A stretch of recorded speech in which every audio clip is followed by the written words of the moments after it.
Alright, welcome to today's video. Just finished painting the Pegasus Bridge, all detail parts and everything. Now, before we assemble it completely, I know I've already shown the thing assembled, but I want to show you how I actually did that. Because the bridge, as constructed, is a monster of a model, and it's extremely difficult to transport in that configuration. So, let's take a quick look at how suggestions I have for how you can actually build this in certain sub-assemblies to make your life easier when it comes to storing and transporting. Let's take a look at the bridge. So whoever designed this did a fantastic job in designing the model not only to look great, but to be built in sub-assemblies in such a manner that if you're careful, you can actually use the sub-assembly approach to determine how you store this. So we're going to disassemble, basically. The one thing I want to mention right now, right out of the gate, is that the counterweight box I left completely unglued. The reason for that is that I'm going to, after I kind of recover from building this and take care of a few other things in preparation for an event I'm hosting, I'm going to go ahead and weather this. It'll be a whole lot easier to weather it outside of this frame. So, but I'll leave it in there for now just to, so you can, because when it comes to transporting it, that's how I'm storing it. Alright, first thing, you've got the two concrete bases, and of course the bridge section, and then all this gantry work. And this is where things get really dicey. If you try to, build this model and try to keep this in one piece, all glued together, this pivots on these two gantryways connected by this platform with this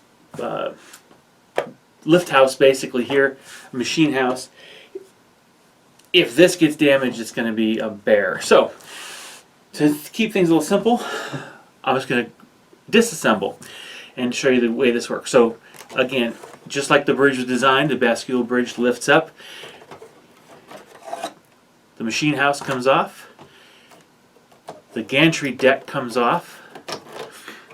And we'll pause there and talk you through that. Okay, so in the instructions, you're told to assemble this and glue it together like that. Now you can, but if you do, it's going to be very hard. You can't get that in there. It's just, there's no way. So you have to keep it separate. Otherwise, you have to glue the thing in completely, and that's just a bear to try to store it that way. Because just for the record, I'll go ahead and measure this in front of you guys. The complete kit in 28 millimeter from end of concrete span to the concrete span is 32 3/4 inches long. Now if you take off this piece, which can be removed, then it's still 27 3/4 or so. That's a very long model to store. Alright, so keeping these two pieces separate allows them to fit real nice in between all the deck work and whatever when you're storing this. Once you've got that off, you can just lift this entire crane assembly off, leaving all this together. The deck work for the bridge itself plus the walkways help hold the thing together. Now I did have to strengthen the base here because this is a sort of a butt joint in the actual decking, and if you're not careful, this has no strength whatsoever, and it's being held together strictly by these side rails. So this just makes it a little more rigid. You can't really tell from below. Since there's a gap between the bottom of these rails and the actual deck, you can fit a thin sheet of scrap MDF from the kit right in the middle to strengthen it up, and it's nice and durable.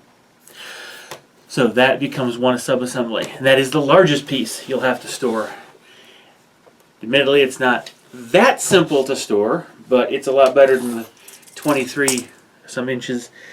This is 22 inches from end to end here, and it's 9.5 inches tall. Okay. So that's another subsection. We'll put that up here, off camera slightly. Now it leaves us with these. Now there's no reason for this piece to be a sub-assembly. It's just, it sits there nice.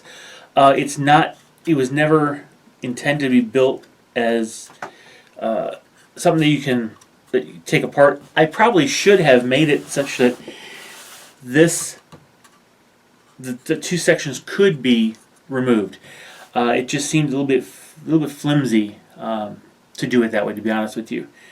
But you could have left the lid, the roof of this first floor empty because there is a doorway here, and you could have left this so it could be removable because there's a doorway up the stairs, obviously. But I didn't. That's okay.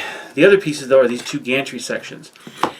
Take these off, and now this becomes much, much easier to store, because now you're only looking at 4 inches tall instead of the 7 inches tall, and that makes it a lot easier. So now it can fit into a box. I generally use a tote, and I'll just show you what it looks like packed up in that tote. Before I do that, though, I will mention that I also leave these as separate because I'm worried about them being knocked and broken. This way they have a better chance of just simply falling off the model if you knock it. And it'll be less likely to break. Now, of course, it can still happen, but this keeps it a little more safe, I guess. I did that with both ends. I have not painted the stripes on this yet. That's optional detail you can do. It's going to be 1 centimeter wide red strips all the way down, spaced 1 centimeter apart. It's the only thing I haven't painted on this, by the way. Alright, most of us have totes like this, and you can see stored in there, there's still a lot of room, so I can put other models in there, as well as potentially other, I can put pieces of cloth to kind of give some support. But this provides me with plenty of room to completely enclose this bridge. Now, it does extend over the top slightly, but that's just a slight compromise, at least for me. Now, you don't have to do that, though. If you want to get a longer box, definitely you can do that. Just remember the height of this. You could actually get a box that's high enough and long enough to hold this laying flat, and then you can actually just stack things a little differently. But there's still plenty of room in the box for other models that are related to whatever table this will be on. And it's because there's so much room. And I have not put extra stuff in there. It's less likely to get fumbled around and things bouncing into it, other parts of it, and breaking these fragile pieces like here. Those end of the gantry supports. So that's kind of what I would suggest as how you break it down into sub-assemblies for transport. So I hope you found this series on the Pegasus Bridge enlightening, helpful, maybe give you some ideas for other large models you have and how you might want to store them or use sub-assemblies to make them at least somewhat portable, more portable. Alright, so share, like, subscribe. I'll see you guys in the next video. Bye.